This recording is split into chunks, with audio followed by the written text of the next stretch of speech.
Hi, my name's Rob Scott from CX Today News. Hope you're doing well. So today I'm joined by Graham Gabriel, who's the workforce optimization consultant at NICE. And we're going to be exploring the impact of digital on customer experience. Welcome, Graham. Hi, Rob. Thanks for that. Good to see you, Graham, and thanks for joining me. Just before we dive in, how about we just do a quick introduction? Do you want to tell us a little bit about yourself and what NICE does, please? Yeah, okay. Yeah, so NICE as an organisation has been around for a long time, providing solutions for contact centres ranging from voice analytics, text analytics, robotics, artificial intelligence. And my particular specialism is in the WFM arena, which is planning and forecasting and scheduling for the contact centre.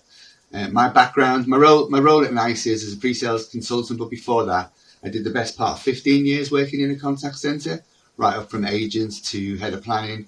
And then the last sort of 20 odd years is spent mainly in training and consultancy from places as far afield as Bradford to Brisbane, so all over the place really. Fantastic, a wealth of experience there for. Right, let's dive in then. So, I mean, today we said we'd talk about digital in customer experience, and that is a huge topic. So I thought, as we discussed, we're going to narrow that down a little bit towards kind of digital channel management and the role it plays in CX. So I suppose just to kick things off today, Graham, what do you mean by digital channel management and how can that help customer experience? Well, I just touched on my experience working in contact centres. Primarily for the organisations I worked in, we were in control of the channel and the method, the way the customer communicated to us. It was typically voice. We controlled the opening hours for that and how they were treated when they came through. Certainly over the last 10 years, the evolution of things like social and other communication channels, the customer now seems to be in the box seat. So they're the ones driving which channels that they actually use, from chat to asynchronous social media. These are all platforms customers are using on a day-to-day basis to talk to their personal friends and things like that. And it only seems fair that they want to use those same channels that they're familiar with all through the one mobile device, typically, to do their business with as well. So that's sort of what channel management means from a customer experience point of view. And within the contact centre, we're now in a position now, instead of driving that, we're in the business of actually responding to those demands. Yeah, it's interesting, and especially since the pandemic, it feels like those channels have really kind of, I suppose, the blend and the amount of usage of those channels has really changed. Really, certainly a lot more is moving towards digital now as well. Would you agree? Yeah, exactly. And it's funny, the pandemic has been the catalyst for that. It was already happening. But one of the things I've learned during the pandemic, and I'm not proud of this, I can now recite my debit card, including expiry date and CCV number off the top. I can't remember phone numbers, but that's all of this because of doing business through digital channels instead of having to ring up and do stuff.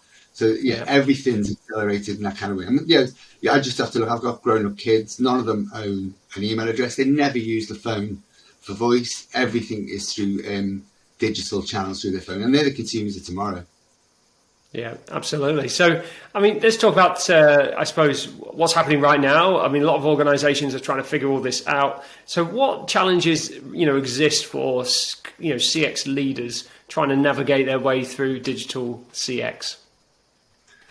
Yeah, it's the customers are demanding it, and their expectations are raised as well with response times. A lot of this is alien to organisations as well. So, as I said previously, we used to be in the box seats in the contact centre. We decided we're now having to play catch up with customers. So, some of the channels that you're going to be planning for, specifically talking from a WFM point of view, we're introducing whole new concepts, things like concurrency. So agents can do multiple activities at the same time, so deal with multiple customers at the same time.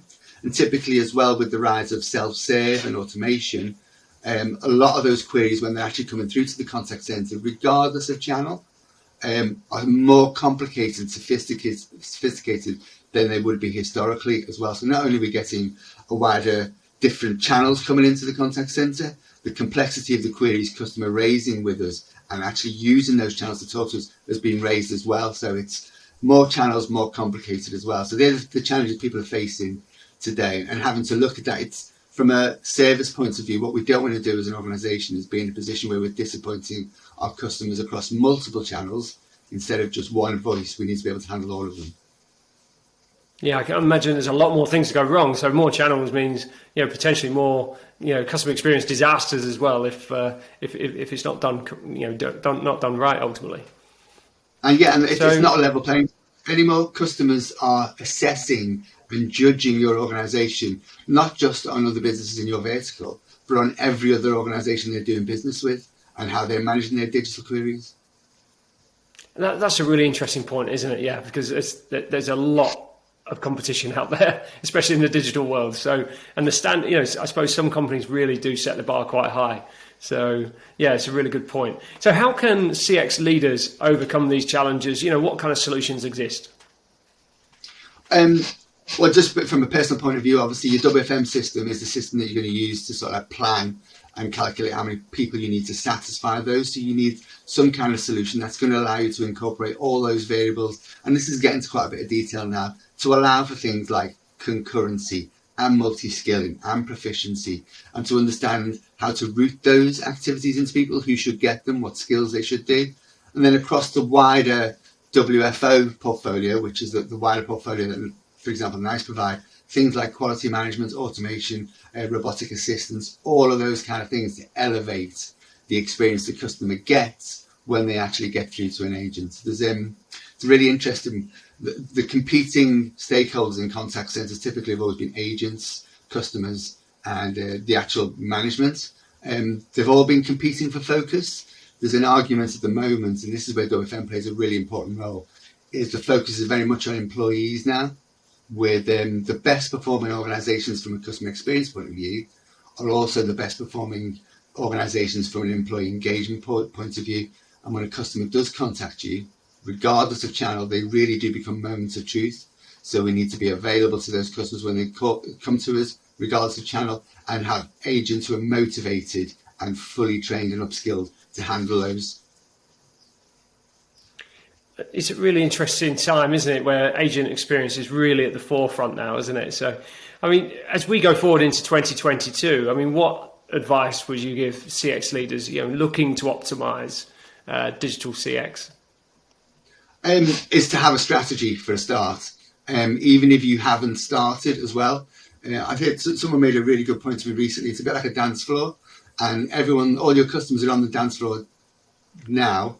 It's up to you to it doesn't matter how good a dancer you are, get on there and start interacting with them, because we're all in together. So to understand that, and also when you're thinking about the technology you're going to deploy to help support your customer experience strategy, make sure that you're looking for something that you know is going to have functional headroom, that's going to allow you to grow into do more creative things. You don't want to be limited by the technology that you purchase as we go on this digital transformation journey.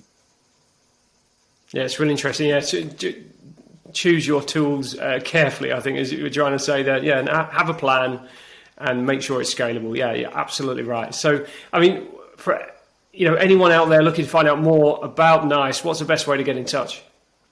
Well, just hop onto the website. We produce a really good Digital for Dummies book. I'm not suggesting some of the people who are watching this are dummies, but it's a really nice introduction to some of the challenges around digital. Obviously, you can reach out to me directly on LinkedIn. We can have an informal chat and just talk about stuff and talk about the kind of things that we're seeing from our perspective when we're talking to our customers and prospects, and some of the things that they're having to deal with as well. Fantastic. Well, I'm afraid that's all we've got time for today. However, if you're interested in finding out more, as Graham said, jump on the website. There's loads of resources on NICE's website, and have a look at that Dummies Guide. It's exceptional. So lots of good info in that guide. Hey, thanks, Graham. Good to see you, and it's been great talking to you today. Yeah, same to you. Thanks for your time.